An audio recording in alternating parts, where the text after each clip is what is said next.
J'ai décidé de faire une vidéo comme tout le monde sur ce YouTube drama, mais en abordant un sujet complètement parallèle, qui va pouvoir expliquer exactement ce qui se passe, mais en parlant d'un sujet complètement différent. Ça va, vous suivez, vous êtes encore dans le game? Ok, alors je vais vous parler de l'être humain. Je vais vous parler des snuff movies. Alors un snuff movie, qu'est-ce que c'est? Un snuff movie, c'est un film où tout ce qu'on voit à l'écran existe pour de vrai. C'est-à-dire, si on y voit un gars se faire buter, une nana se faire violer, une autre personne se faire torturer, humilier, massacrer publiquement, eh bien c'est vrai. Et vous allez pas me croire, mais ce genre de vidéo marche très bien. Alors, c'est vrai que tomber sur un snuff movie, c'est quasiment impossible. C'est pas en recherchant sur Google que vous allez trouver quoi que ce soit. Ou alors vous en trouvez une ou deux, mais pas énormément. En gros, il faut sortir de l'internet indexé et connaître les sites de personne à personne. C'est-à-dire qu'une personne vous dit hey, tu prends ce logiciel qui te permet de connecter à ce serveur, qui te permet de rentrer avec ce code d'accès, etc. avec des grosses protections, tout simplement qui n'est pas indexé. Donc c'est difficile pour le néophyte de connaître ce genre de site. Mais ça existe énormément depuis l'avènement d'Internet, et même avant l'avènement d'Internet, avec les caméscopes privés, les appareils photo, il suffit de se rendre sur un champ de bataille, de voir les cadavres, quelqu'un prend quelques photos et puis les revend à prix d'or à une personne qui a des goûts un peu douteux. Et pourquoi je vous parle de ça? Parce qu'on a vu récemment des événements avec les attentats où des personnes ont filmé, ont posté ça sur les réseaux sociaux comme une vidéo lambda. Sauf qu'il s'est passé un truc un peu malsain, c'est que les gens se sont un peu extasiés. Ils étaient évidemment dégoûtés en disant oh, c'est horrible, c'est dégoûtant, mais ils n'ont pas pu s'empêcher de regarder la vidéo en sachant très bien ce qui allait se passer. De 1, c'est un manque de respect total, et de 2, c'est du voyeurisme. Et je vais vous raconter une petite anecdote aussi, c'est que si les exécutions publiques ont été rendues privées, entre guillemets privées, c'est-à-dire qu'elles se sont faites à l'intérieur de prison, c'est parce que les exécutions publiques, au départ, leur but c'était de faire peur aux gens, c'est-à-dire voyez ce qui peut vous arriver si vous faites quelque chose de dégueulasse. Et les exécutions publiques se faisaient avec le maximum de foule pour que ça fasse peur au maximum de personnes. Sauf que il y a des situations qui ont été reportées où des personnes pouvaient par exemple baiser pendant qu'une personne se faisait exécuter parce que c'était excitant. Vous imaginez un peu le délire? Eh bien les vidéos c'est un peu de choses près la même chose. Alors j'espère que vous connaissez personne qui n'a fait ça ou vous ne l'avez pas fait vous-même. Mais c'est un peu ça le principe de base. C'est-à-dire que vous extasiez, même sans le vouloir, sur des événements qui sont tragiques, où des personnes souffrent réellement. Et je vais aborder encore un point encore plus profond, on va creuser, c'est l'être humain. En gros, ça montre une chose, c'est que l'être humain est vraiment bestial.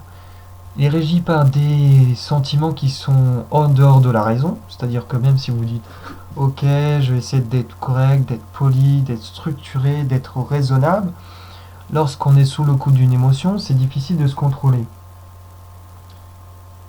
Et on va parler des mouvements de foule. Parce que le YouTube drama qui oppose Raptor Dissident et tout un tas d'autres youtubeurs, c'est un peu ce qui se passe. C'est-à-dire qu'au fond, il n'y a rien de mal qu'une personne exprime un point de vue contraire différent du d'autres personnes. En revanche, ce qui pose problème, c'est toutes les personnes qui vont à côté s'emparer du sujet pour casser la gueule à d'autres personnes. C'est un peu les casseurs dans les manifestations. C'est-à-dire, ils font genre que oui, nous on manifeste, on exprime notre désaccord, en cassant tout, mais au fond, ils sont juste là pour pouvoir exécuter leur haine, leur colère, leur envie de tout détruire, et ils n'ont aucun rapport avec les manifestants. Et c'est la même chose avec le Raptor Dissident et Mathieu Sommet, c'est-à-dire qu'en fait, cette bataille ne nous concerne pas du tout. Et quand on voit des personnes qui commencent à s'investir, qu'elles argumentent ou pas, ça montre une chose, c'est que là, tu commences à agir sous le coup de l'émotion. Et donc, généralement, on dit de la merde. Et après, quand on a les yeux qui se rouvrent, on se dit aïe aïe aïe, c'était que de la merde. Et malheureusement, ce genre de situation s'est déjà produite auparavant entre YouTube, Chris de Minute Papillon et Usul 31. 30, oui, je sais plus exactement, Usul en tout cas. Usul, qui avait des points de vue, qui avait un point de vue différent de Chris, qui l'a exprimé. Il a dit que voilà, j'étais pas d'accord. De manière générale, je vous simplifie l'histoire. Et Chris, ben, forcément, a répondu en vidéo, et puis c'était la même chose, le même délire. La même chose qu'ici, en peut-être un peu moins fort. Il y avait moins de vidéos, moins de commentaires, mais à son échelle, c'était exactement la même chose. Des gens se sont parés, ont défendu corps et âme leur youtubeur préféré en croyant défendre, ce qui est complètement con puisqu'un youtubeur peut se défendre lui-même, il n'est pas attardé. Voilà. Et la situation est exactement la même. Et quand on regarde a posteriori ce qui s'est passé, c'est que au fond Chris a continué à faire cette vidéo, Usul pareil. Et la seule différence, c'est qu'il y a eu beaucoup de blabla, mais très peu d'action. Personne n'a changé de camp, personne n'a changé sa façon de penser ni d'agir. Donc, au fond, c'était juste un déferlement de haine, et il fallait juste une justification pour que toute cette foule déverse cette haine, se retrouve concentrée dans un même combat, ressente cet élan que toutes les foules ont. Vous savez, vous êtes lancé dans cette foule, et puis sans même vous en rendre compte, vous avez l'impression qu'une force en vous commence à vous pousser dans la même direction que toutes les personnes autour de vous. Et c'est à peu près cette situation. Ce que je trouve un peu dommage, mais je me fais pas d'illusions, c'est humain. C'est humain comme situation. Pour en revenir rapidement à Marion Séclin, je trouve que c'est un dommage collatéral, puisque cette personne, au fond, a exprimé son avis. Voilà. Raptor Dissident n'était pas d'accord. Et ce que je comprends pas vraiment, c'est que des gens viennent derrière l'insulter. Alors, je viens pas dire à Raptor Dissident d'aller maîtriser sa communauté. Non. C'est pas son job. Lui, il fait des vidéos et les gens sont censés avoir un minimum de jugeote, un minimum de cerveau pour se dire, une fois que la vidéo est terminée, eh bien, on oublie tout ce qui s'est passé. C'est-à-dire que l'argumentaire et le personnage s'arrêtent sur les bords de cette vidéo. Et ça ne doit pas sortir du cadre. Ça, c'est le but du Raptor Dissident, comme de Marion Séclin, comme de toute personne sur YouTube, c'est de vous dire, voilà ce que je pense, mais mon avis est personnel, et je veux pas que tu suives mon avis. Je suis pas là pour te dire comment tu dois agir, je suis juste là pour te donner des Legos.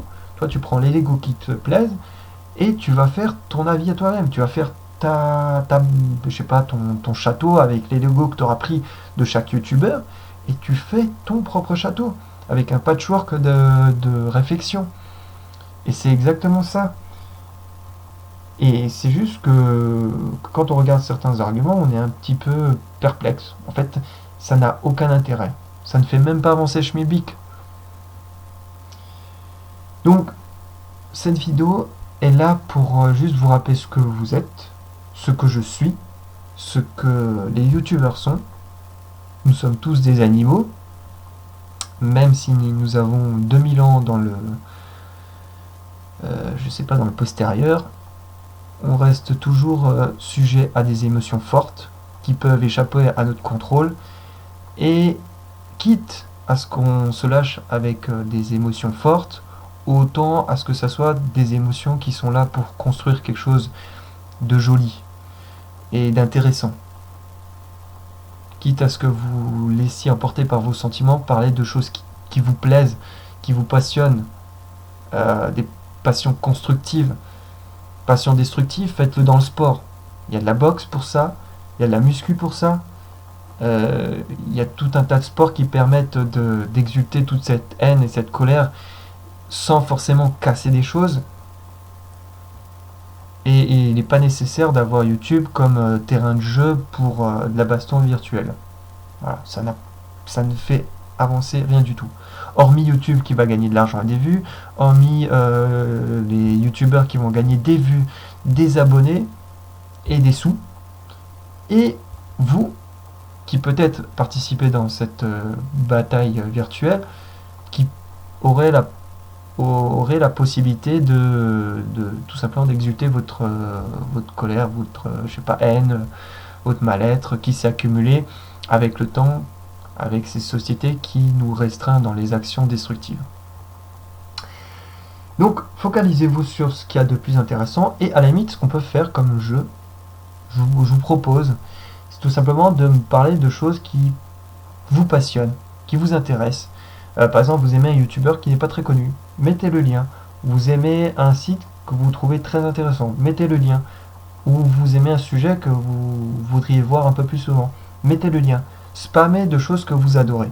Et ne vous focalisez pas sur ce qui est inintéressant, car le temps c'est de l'argent, et je suis pas sûr que vous ayez envie de dépenser de l'argent pour de la merde. Voilà. Dépensez de l'argent pour des bonnes choses. Et moi, je vais vous retrouver pour d'autres vidéos, et je vous dis à plus.